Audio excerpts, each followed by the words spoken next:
Dear students, in this series we have already discussed about Sanskrit dramatics Bhas. Today we are going to discuss about the great Indian and Sanskrit dramatist and poet Kalidas. Kalidas के बारे में बहुत सारी कहानियां हैं, बहुत सारी stories हैं, दंत कथाएं हैं कि कालिदास का जो बर्थ है वो 1st सेंचुरी में हुआ है या फिर 4th सेंचुरी में हुआ है. कई लोगों के मत है कि कालिदास जो संस्कृत के महान कवि रहे हैं, नाटककार गुजरे हैं, उनका बर्थ प्लेस उज्जैन में 1st सेंचुरी में रहा है, राजा विक्रमादित्य के टाइम पर. बट बहुत सारे स्कॉलर, लिटरेचर या जो रचनाकार लोग रहे हैं, उनका मानना है कि कालिदास का बर्थ जो है वो 4th से 5th सेंचुरी गुप्त काल के टाइम पर हुआ है, द डायनेस्टी ऑफ गुप्त. तो एक मोटे तौर पर अगर देखा जाए तो कालिदास के बारे में, उनके बर्थ प्लेस या उनका जो सेंचुरी रही है, जो उनका टाइम पीरियड रहा है, उसको 10 में से 9 लोगों ने स्वीकार किया है कि वो 4th से 5th सेंचुरी के बीच में रहे होंगे. क्योंकि कालिदास के नाटकों में खुद भास के नाटकों का, भास का जिक्र है, तो दैट मीन्स भास पहले गुजरे होंगे, उसके बाद कालिदास का जन्म हुआ होगा. तो 4th सेंचुरी में कालिदास को जो टाइम पीरियड है उसको हम मानकर चलते हैं. कालिदास के नाम का खुद ही मतलब है द सर्वेंट ऑफ काली, काली का दास. एंड बहुत इंटरेस्टिंग स्टोरी है. कालिदास पहले मूर्ख माने जाते थे, लेकिन धीरे धीरे उन्होंने अपने आप को चेंज किया और एक टाइम ऐसा है जब कालिदास को महाकवि, महारचनाकार के रूप में जाना जाने लगा. कालिदास का जो विवाह हुआ था वो विद्योत्मा से हुआ था. तो विद्योत्मा अपने आप में बहुत पढ़ी लिखी इंटेलेक्चुअल पर्सनैलिटी थी और उनका मानना यह था कि जो भी उनसे ज्यादा पढ़ा लिखा या उनसे ज्यादा विद्वान होगा उसके साथ वो विवाह करेंगे. तो जब विद्योत्मा का विवाह हो रहा था, तब विद्योत्मा ने बिना कुछ बोले अपने इशारों से कुछ प्रश्न किए और उनकी एक्सपेक्टेशंस थी कि जो भी इशारों से उन प्रश्नों का जवाब देंगे सही सही, जो विद्वान होगा उनसे भी ज्यादा, उनसे वो विवाह कर लेंगे. तो बहुत सारे राजा, महाराजा, राजकुमार लोगों ने कोशिश की, ट्राई किया कि विद्योत्मा के सवालों का जवाब दे पाए, बट बहुत सारे लोग उसमें सक्सेस नहीं हो पाए. लेकिन एक टाइम के बाद थक हार कर कुछ लोगों ने कालिदास को आगे कर दिया कि भाई now this is your turn, you have to participate in this event. तो जब विद्योत्मा ने माइम एक्सप्रेशन में अपना हथेली ऐसे दिखाया, तो कालिदास को भी बिना कुछ बोले उसका जवाब देना था. अब कालिदास उस टाइम पे ठहरे मूर्ख, तो कालिदास को लगा कि विद्योत्मा जो है वो उनको इशारा कर रही है कि वो शील स्लैप हिम. तो कालिदास उसका जवाब देते हैं पंच दिखाकर.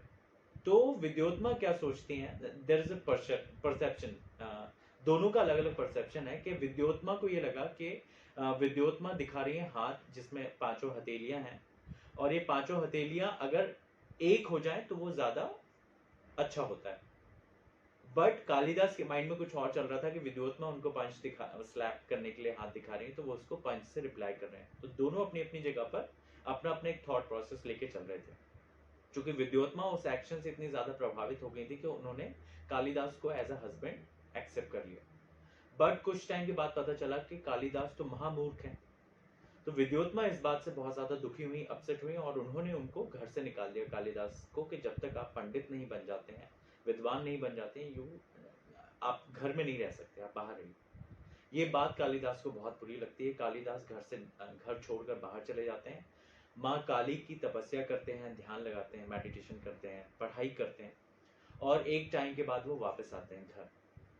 जब वो वापस आते हैं, नॉक करते हैं, तो जब वो आवाज़ देते हैं अपनी पत्नी को, तो जो विद्योत्मा है वो समझ जाते हैं कि कोई बहुत विद्वान वहाँ पर आया.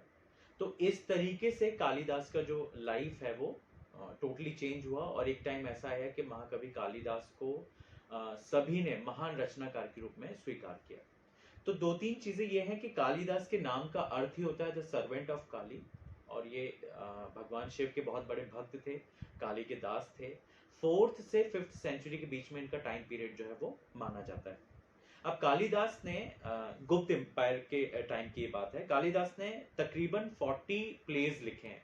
40 में से 7 प्लेज ऐसे हैं जिनको अनडाउटेडली कालिदास का लिखा हुआ माना गया. Rest of 33 plays are in doubt के they are written by some other person and the name and the credit goes to Kalidas. But जो उनके 7 प्ले हैं they are very famous and बहुत अच्छा लिखा हुआ है. उसमें से कुछ प्ले हैं, कुछ एपिक पोएम्स हैं एंड कुछ लिरिक्स हैं, यानी कि खंड काव्य है और कविताएं हैं, ऐसा उन्होंने उसमें लिखा है. तो जो उनके फेमस प्ले हैं उसमें से पहला प्ले है द रिकग्निशन ऑफ शकुंतला. अच्छा, कालिदास ने जितना भी नाटक लिखा है, जितना भी ग्रंथ लिखा है, कहानियां, कविताएं लिखी हैं, तो वो संस्कृत में लिखी थी, बाद में उसको इंग्लिश में ट्रांसलेट किया गया एंड देन उसके बाद वो धीरे धीरे हिंदी और अनेक लैंग्वेजेस में उसको कन्वर्ट किया गया था. तो उनका जो सबसे फेमस प्ले है दैट इज अभिज्ञान शकुंतलम. संस्कृत में जो है अभिज्ञान शकुंतलम का मतलब ही होता है शकुंतला को पहचानना, द रिकग्निशन ऑफ शकुंतला. तो ये उनका एक बहुत फेमस प्ले है. उर्वशी वन बाय वेलोर, ये भी एक उनका बहुत फेमस प्ले है. Malavika and Agnimitra, these are the 3 very very famous plays of Kalidas. And some 2 epic poems of Kalidas is Dynasty of Raghu and Birth of the War God. And एक lyric है उनका लिखा हुआ जिसका नाम है Meghdoot, The Cloud Messenger. So these are the 7 very famous work done by Kalidas in the 4th century. तो I think जो कुछ इंपॉर्टेंट पॉइंट्स थे वो हमने इस वीडियो में कवर कर लिए. एक बार मैं जल्दी से आपको रिकॉल करवा देता हूँ कि कालिदास के नाम का मतलब होता है द सर्वेंट ऑफ काली, काली का दास. ही वाज द भक्त of Shiva and Kali. And 4th से 5th सेंचुरी के बीच में गुप्त एम्पायर में कालिदास के बर्थ टाइम पीरियड को माना गया है. कालिदास को जैसे इंग्लिश ड्रामा में, वेस्टर्न ड्रामा में शेक्सपियर को जो पोजीशन है वो सेम पोजीशन कालिदास को इंडियन ड्रामा में दी गई है, बल्कि और उससे ज्यादा महान कालिदास को बताया गया है.